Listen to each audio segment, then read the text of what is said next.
Today we're going to answer some important questions about the rhetorical situation. You have probably touched on this topic in your 101 English class, but in 102 we really delve more deeply in the rhetorical situation.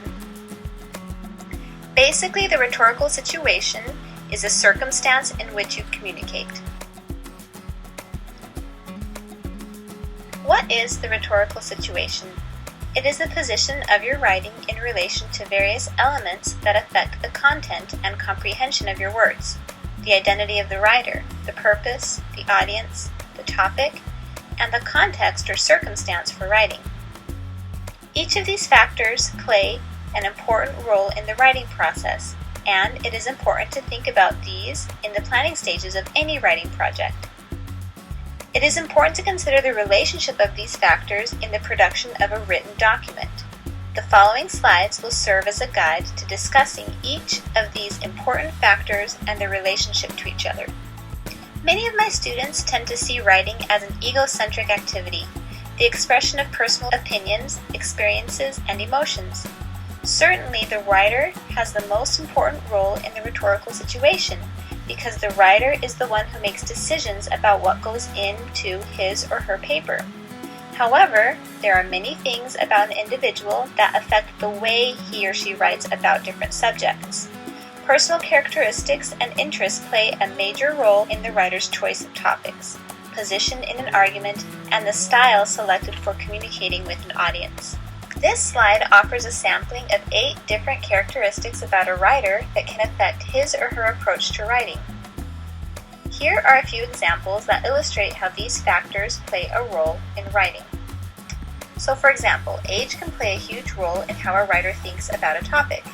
Consider how a 75-year-old would write about the subject of retirement benefits, as opposed to an 18-year-old. Experiences also affect the writer. How would someone who fought in the Vietnam War write about guerrilla warfare differently than someone who has never fought in the war?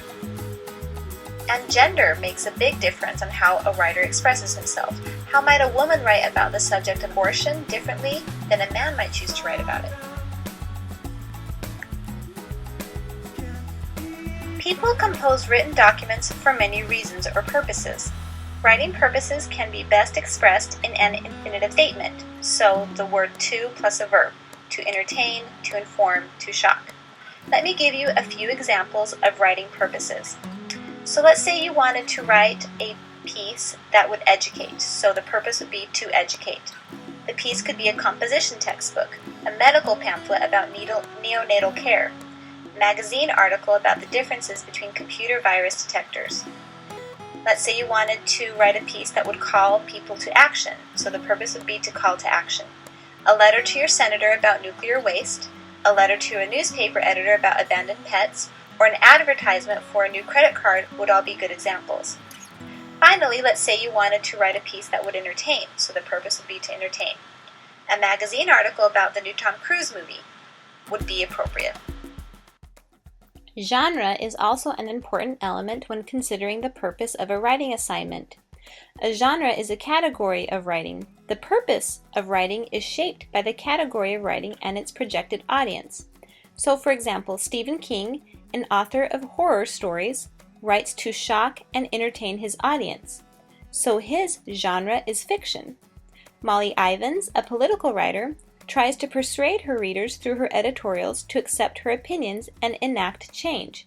And so her genre is probably falling under a few different things, including editorial, rhetorical analysis, criticism, and persuasive writing.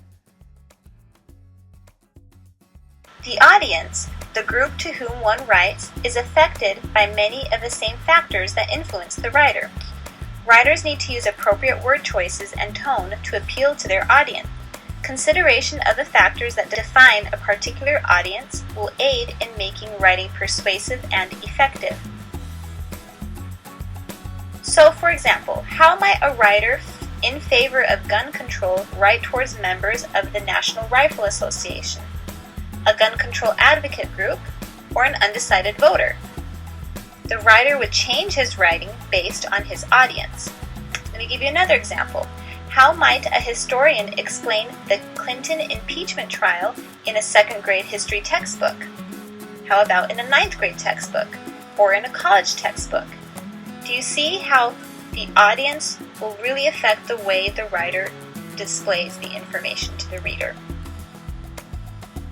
Students sometimes tend to take the concept of the audience very literally. I'm writing this paper for my instructor. So what I recommend you to do is to think of a general audience. A general audience are both men and women between the ages of 20 and 45.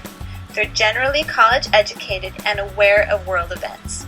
So usually in academic writing assignments for this course, you will consider the audience the general audience.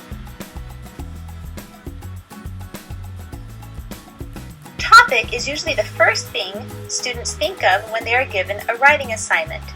This is unfortunate because we've just discussed very important elements that should be considered before you consider the topic.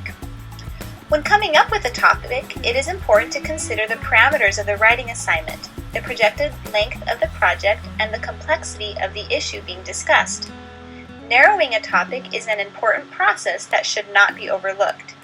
Making a topic more specific and focused can help the writer to build a more controlled, comprehensive, and compelling argument. So let me give you an example. The American welfare crisis is not a topic that could be adequately covered in a 3-page paper. This is a topic that might be more appropriately covered in a book-length argument. Conversely, the need for a new university bike rack is not a topic that could be covered well in a 20-page assignment. Sometimes topics, such as the need for bike racks, need to be broadened to fit the requirements of the assignment.